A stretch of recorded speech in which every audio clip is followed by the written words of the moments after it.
we definitely have seen in some cases, for example, that the way that a landscape is designed can significantly impact the heat load on the home, which has consequences for the amount of electricity required to keep that home cool or warm.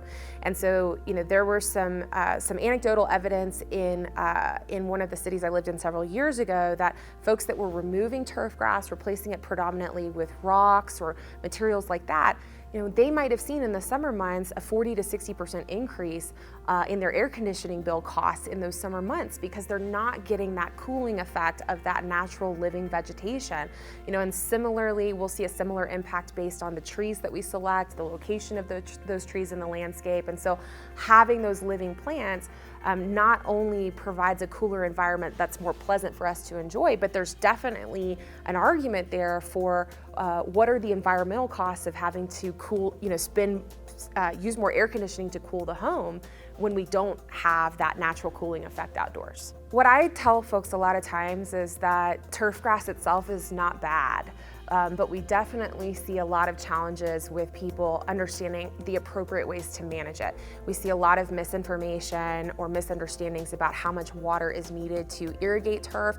And we also see that generally, the average person, they have busy lives, full lives. And so if you try to place upon them the task of managing an irrigation controller on a weekly basis to really try to fine tune how their yard is being watered, to ensure water efficiency, a lot of folks are not going to be able to do that. One thing I ask people a lot is, would you still recycle if the city didn't come pick up your recycling for you, right? Convenience is a really important thing.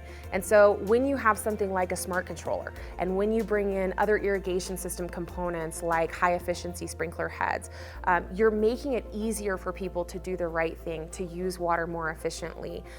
It doesn't mean that they shouldn't still be engaged with what's happening, but it makes it so much more straightforward and takes the guesswork out of knowing how much that yard needs, how much water that yard needs, when to run that irrigation system.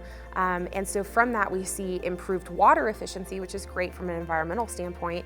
And we also will see that this has a cost savings a lot of times for a homeowner as well. So I think that these smart controllers and a lot of the new technology that's coming out, it's very exciting because it creates opportunities for people to still have these very functional, attractive, healthy landscapes that are pleasant to be in, and to do it in a much more sustainable way without them having to put a lot of effort into understanding how to manage it.